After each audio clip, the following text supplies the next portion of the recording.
Shalom saudara-saudara yang terkasih dalam Tuhan Yesus Kristus. Saudara, pada hari ini, renungan pada hari ini berjudul yang memenuhi hati. Diambil dari Mazmur pasal yang ke-28 ayat 1 sampai 9. Namun seperti biasa kita akan membaca renungan artikelnya terlebih dahulu. Suli hidup dari pensiunannya yang kecil, rumahnya kecil, hidupnya pun sederhana. Sore itu Suli berkisah. Buye orang terpandang, rumahnya besar, hartanya berlimpah, semua anaknya jadi orang. Tapi dia tak berhenti mengeluh. Lihat Ibu S, 2 anaknya dokter, satu lagi S3. Bahagia banget, dan anak-anakku semua cuma S1. Kapan aku bahagia? Dikarunia begitu banyak kok masih mengeluh, ujar Suli. Aku ini cuma begini, tetapi selalu happy.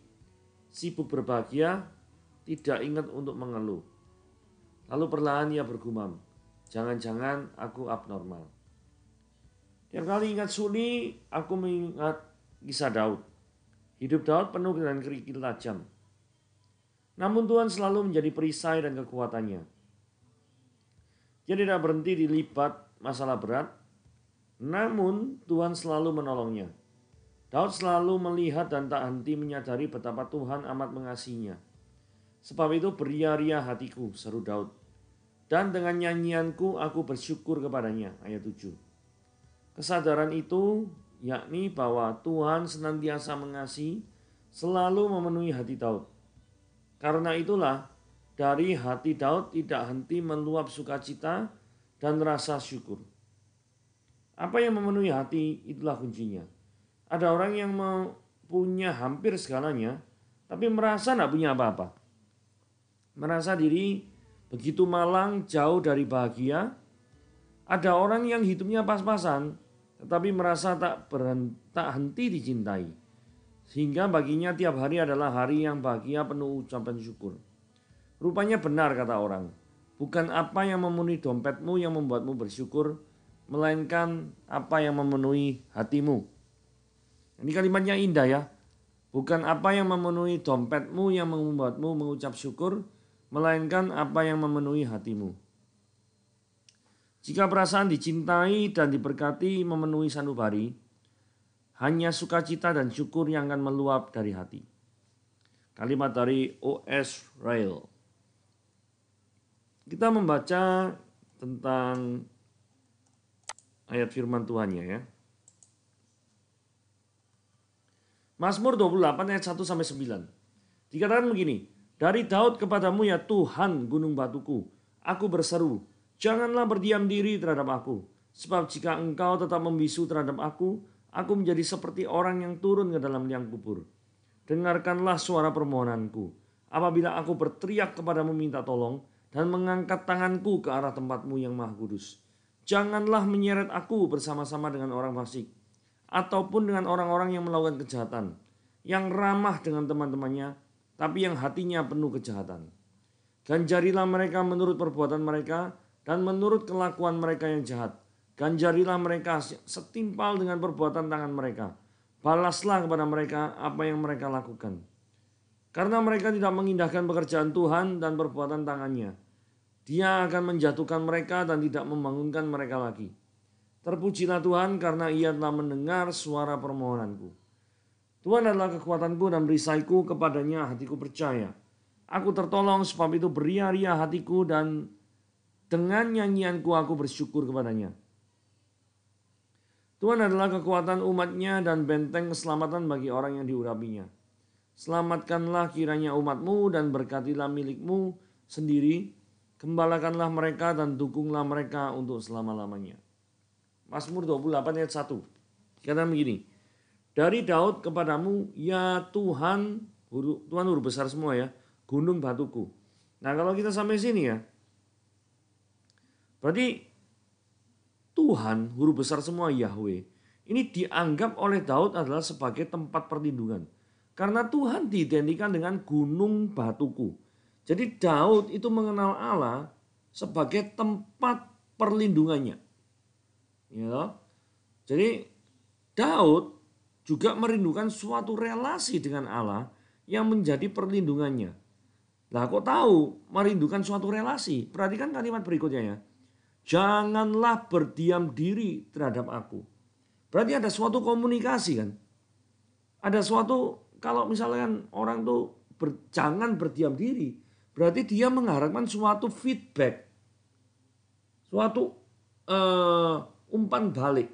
Anggapannya seperti itu. Nah, kalau kita merenungi daripada dua perkataan ini atau dua frase ini ya. Benarkah Tuhan itu gunung batu kita? Tempat daripada segala perlindungan kita. Firman Tuhan hari ini mengingatkan sekali lagi pertolongan kita bukan orang lain. Mungkin kita menganggap pertolongan kita adalah supplier kita, konsumen kita, atasan kita, atau mungkin rekan kerja kita, bawahan kita, atau siapapun. Saudara, hapus itu jauh-jauh. Karena pertolongan kita yang melindungi kita, yang paling sejati itu adalah Tuhan yang adalah gunung batuku. Hal yang berikutnya adalah gini. Kalau kita menganggap dia sebagai gunung batu dan kita mengatakan bahwa dia itu adalah Tuhan. Pertanyaannya adalah apakah kita sudah berelasi dengan dia? Seperti Daud merindukan suatu relasi dengan Allah yang menjadi tempat perlindungannya. Atau kita jangan-jangan hanya menganggap Tuhan itu sebagai tempat perlindungan hanya kalau kita butuh tok. Kalau misalkan kita tidak butuh, ya tidak usah dianggap perlindungan. Tapi kalau butuh, barusan datang. Seperti itu apa enggak ya? Kira-kira. Nah, Daud ini bingung ya. Jika engkau tetap membisu terhadap aku, maksudnya kalau tetap berdiam diri, Daud ini menggambarkan dirinya itu kebingungannya seperti ini. Seperti orang yang turun ke dalam liang kubur. Jadi kayak orang mati. Jadi Daud ini supaya dia itu bisa hidup, maka dia itu harus berkomunikasi dengan Allah. Jadi bagi Daud, komunikasi dan relasi adalah dua hal yang penting untuk get in touch with God. Saudara, dari sini satu ayat saja nih ya, ini penting sekali ya bagi kita ya. Apakah kita benar-benar menjadikan Tuhan gunung batu? Satu. Yang kedua, apakah kita benar-benar merindukan suatu komunikasi dengan Tuhan? Yang kedua. Yang ketiga adalah, jikalau misalkan Tuhan itu seolah-olah silent, apakah kita merasa seperti Daud, seperti aku di liang kubur? Artinya ada ketidaknyamanan yang luar biasa ketika Tuhan itu tidak menjawab atau tidak merespon daripada doa kita. Saudara, dari ayat pertama 3 hal ini yang kita bisa pelajari. Ayat yang kedua, dengarkanlah suara permohonanku apabila aku berteriak kepadamu minta tolong dan mengangkat tanganku ke arah tempatmu yang maha kudus. Dikatakan di sini berteriak kepadamu minta tolong. Berarti Daud ini berseru kepada Tuhan. Nah, berseru kepada Tuhan itu menunjukkan karena mengandalkan Tuhan sebagai satu-satunya yang bisa menolong hidup Daud. Kepada Tuhan itulah Daud itu berseru. Kalau yang kalimat mengangkat tanganku ke arah tempatmu yang kudus, itu menunjukkan bahwa mengangkat tangan itu tanda berserah kepada Tuhan. Sebagai refleksi gini ya. Seberapa sering kita berserah kepada Tuhan? Kita selama ini berserah kepada siapa? Pasrah atau mengandalkan kekuatan diri sendiri kah? Atau mengandalkan kekuatan daripada pihak eksternal selain daripada Tuhan? Hari ini, renungan Tuhan pada hari ini mendorong kita semua untuk kembali ke basic, yaitu kita harus berserah kepada Tuhan. Mungkin di depan Anda ada rencana-rencana yang besar yang saudara mungkin tidak tahu. Mungkin ada program-program yang saudara sudah rancang di tempat saudara bekerja, atau saudara sudah punya rencana-rencana investasi terhadap perkembangan usaha saudara. Apapun itu, saudara bawa kepada Tuhan. Bawalah semua rencanamu dan berserah kepada Tuhan. Karena firman Tuhan hari ini mengingatkan kita demikian. Terus kemudian yang poin berikutnya. Seberapa besar hasrat kita untuk memohon pertolongan kepada Tuhan. Kita tuh sebenarnya seperti ini ya. Daud ini kan hasratnya besar sekali ya. Sampai berteriak kepadamu minta tolong. Artinya ya benar-benar mengharapkan ekspresinya itu sampai berteriak. Bukan Daud menggumam minta tolong. Enggak loh. Daud itu berteriak bukan menggumam. Tapi berteriak. Atau hanya sekedar saja Daud berkatakan berteriak. Kadang-kadang itu maksudnya gini ya, poin yang terakhir itu. Kalau kita mohon pertolongan dari Tuhan, itu antara ekspresi dengan yang di dalam hati itu harus sama gitu loh. Jangan sampai ekspresinya itu berteriak, kelihatannya sungguh-sungguh, tapi dalam enggak berteriak. Cuma ikut-ikutan orang doang. Jangan. Gitu ya. Jadi ayat kedua, poin pentingnya itu ekspresi kita yang memang kita tunjukkan sungguh-sungguh kepada Tuhan dan kita berserah, angkat tangan, tanda berserah kepada Tuhan yang Maha Kudus. Ayat yang ketiga, janganlah nyeret aku bersama-sama dengan orang fasik. Jadi Daud itu tidak mau bergabung bersama dengan orang fasik. Daud tidak mau terlibat dalam segala aktivitas kejahatannya. Karena dikatakan berikutnya di sini adalah ataupun dengan orang-orang yang melakukan kejahatan. Berarti penekatannya terhadap aktivitas daripada kejahatan tersebut. Saudara, di sini ada juga tanda-tanda kemunafikan ya. Jadi ramah terhadap teman-teman tetapi hatinya penuh kejahatan. Saudara perhatikan di sini ya. Ramah dengan teman-temannya. Orang-orang fasik loh, ciri kasih gitu. Tapi hatinya penuh kejahatan. Jadi mungkin saat ini engkau bisa dianggap teman. Suatu saat Anda bisa dijatuhkan. Sudah nggak dianggap teman lagi. Jikalau Anda sudah tidak dibutuhkan lagi oleh dia.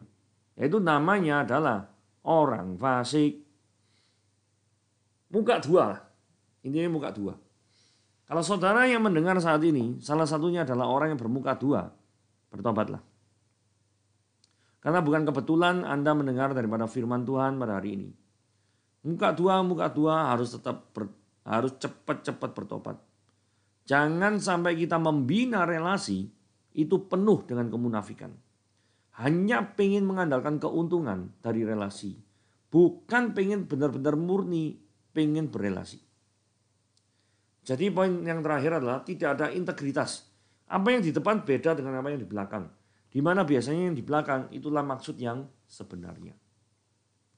Ayat 4. Ganjarilah mereka menurut perbuatan mereka dan menurut kelakuan mereka yang jahat. Ganjarilah mereka setimpal dengan perbuatan tangan mereka. Balaslah kepada mereka apa yang mereka lakukan. Jadi Daud ini sangat-sangat rindu melihat keadilan Tuhan itu ditujukan pada musuh-musuh Daud. Begitu ya. Saudara, sebagai seorang yang hidup benar, sebagai seorang yang normal, kita tuh by nature tuh pengen keadilan tuh ditegakkan. Betul ya? Daud ini juga pengen di dalam ayat 4 itu ekspresi dia. Suatu keadilan tuh ditegakkan. Karena musuh-musuh Daud itu bertindak kelaliman. Dan kelaliman perlu suatu hukuman. Hukuman yang hanya bisa dilakukan oleh yang maha tinggi. Nah, siapakah yang maha tinggi itu? Allah jawabnya. Itulah sebabnya Daud itu berseru pada Tuhan dan memohon kepada Tuhan supaya membalas orang-orang yang berbuat kejahatan, orang-orang fasik itu setimpal dengan perbuatannya. Ayat yang kelima. Karena mereka tidak mengindahkan pekerjaan Tuhan dan perbuatan tangannya. Orang-orang fasik itu ya. Ia akan menjatuhkan mereka dan tidak membangunkan mereka lagi. Saudara, ada orang-orang yang cuek, tidak peduli terhadap pekerjaan Tuhan. Orang-orang seperti ini layak untuk diganjar oleh Tuhan. Saudara, ada berapa banyak di antara kita yang tidak peduli terhadap pekerjaan Tuhan. Contoh misalkan ada aktivitas rohani X, diminta untuk membantu atau pelayanan selalu ngeles, selalu menghindar. Selalu tidak mau. Mengatakan selalu tidak bisa ini, alasan banyak kanan kiri, muka belakang. Pokoknya alasannya banyak lah, sejauh timur dari barat banyak alasannya gitu ya. Jadi karena terlalu banyak alasan, intinya tuh pada dasarnya itu tidak mau. Intinya gitu. Nah, orang-orang yang seperti itu, orang-orang termasuk tidak mengindahkan daripada pekerjaan Tuhan. Hati-hati. Allah juga bisa menjatuhkan mereka yang tidak mengindahkan pekerjaan Tuhan. Kebangkitan dan kejatuhan manusia itu semata-mata sudah ditentukan oleh Allah. Nah, kenapa kok poin terakhir ini penting? Karena gini ya, kejatuhan orang-orang fasik itu Allah yang kendalikan. kebangkitan seorang manusia, kesuksesan seorang manusia, itu juga Allah yang sudah tentukan. Jadi jikalau engkau saat ini mengalami suatu kesuksesan, jangan pernah diri merasa sombong. Tapi sebaliknya, jika Anda sekarang sedang mengalami kejatuhan, dan Anda memang benar-benar adalah orang fasik, seperti yang dimaksud dengan ayat yang barusan kita baca tadi. Cepatlah bertobat. Cepatlah bertobat sebelum saudara jatuh ke dalam lubang yang lebih besar. Ayat yang ke-6. Terpujilah Tuhan karena ia telah mendengar suara permohonan.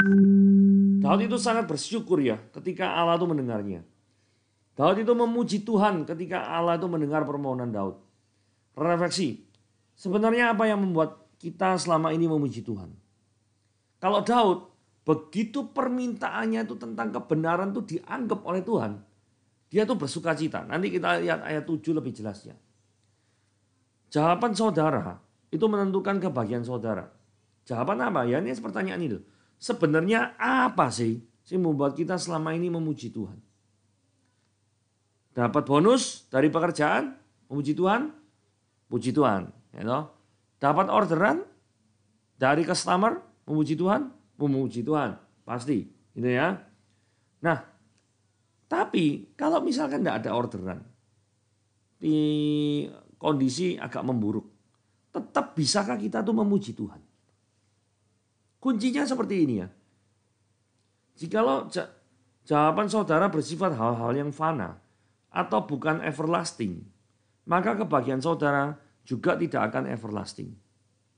Jadi artinya kalau yang menyebabkan alasan kita tuh memuji Tuhan itu karena hal-hal yang fana, seperti mungkin orderan, hal-hal yang bersifat fana. Maka ketika hal-hal yang bersifat fana itu tidak ada, maka itu akan jadi dasar bagi kita untuk berdiam diri, mengeluh dan tidak memuji Tuhan. Dasarkanlah kebahagiaanmu terhadap hal-hal yang bersifat spiritual atau rohani, jangan hanya bersifat kepada hal-hal yang fana. Mazmur 28 ayat 7 dikatakan, Tuhan adalah kekuatanku dan perisaiku. Kepadanya hatiku percaya. Aku tertolong sebab itu beria-ria hatiku. Dan dengan nyanyianku aku bersyukur kepadanya. Saudara, kenapa kok Daud memuji Tuhan? Tadi saudara kan sudah menjawab. Sekarang yang membuat Daud memuji Tuhan adalah karena pertolongan yang Daud terima adalah dari Tuhan. Daud tertolong, Daud itu bersuka cita. Sehingga Daud itu ngomong gini, Tuhan itu kekuatanku dan perisaiku. Dan datangnya nggak dari Tuhan, mana mungkin Daud ngomong Tuhan itu kekuatan dan perisaiku. Ya toh? Kok tahu Daud merasa tertolong? Nah, kalimat berikutnya jelas bicara. Aku tertolong. Sebab itu beria-ria hatiku. Loh, ada sukacita yang meluap-luap. Ketika Daud dikatakan tertolong. Tertolong oleh siapa? Ya Tuhan ini yang adalah kekuatan dan perisaiku. Jadi nyanyian atau pujian itu bentuk rasa syukur Daud terhadap pertolongan Tuhan dalam hidupnya. Saudara, selama ini alasan atas dasar alasan apa saudara menyanyi memuji Tuhan?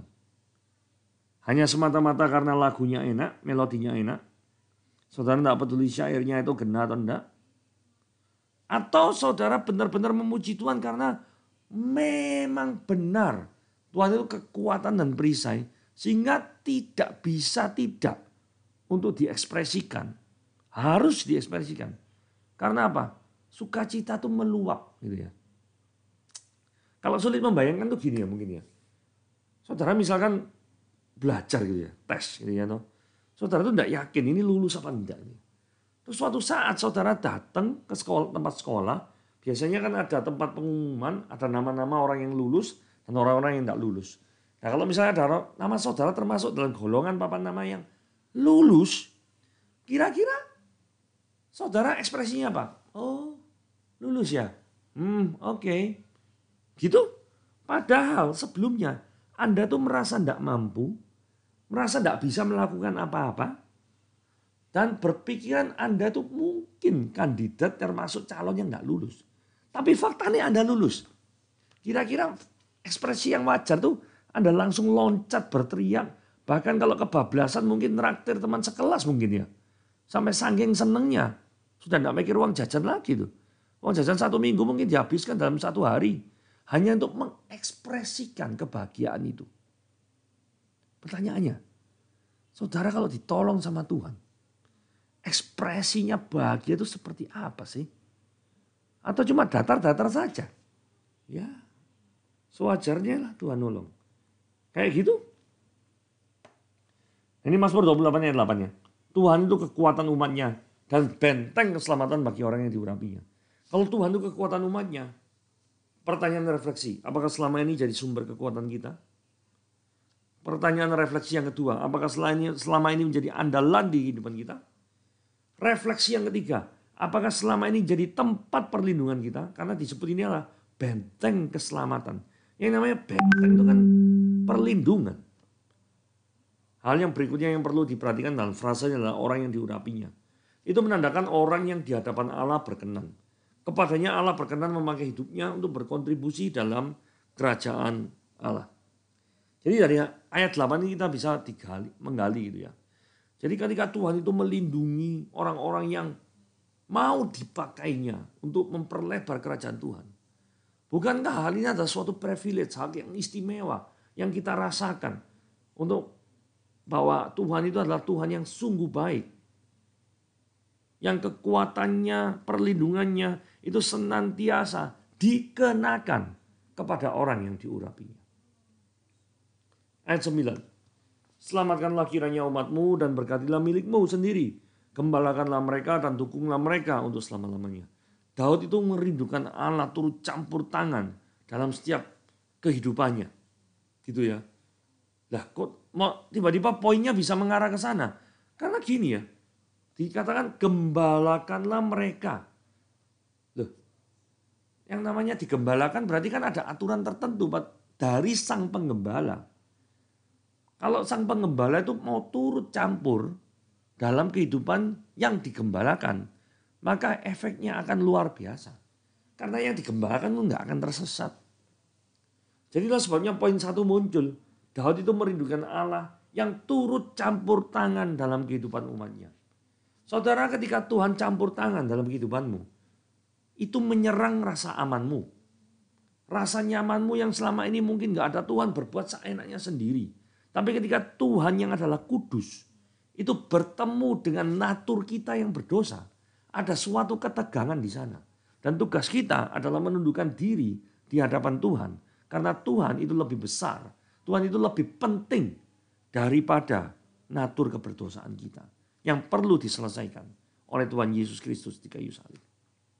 Poin kedua, Daud merindukan Allah yang menjadi gembala bagi hidupnya.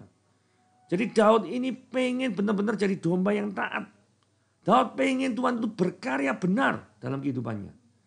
Dan yang poin terakhir adalah Daud mencari perkenanan Tuhan dalam segala lakunya dia.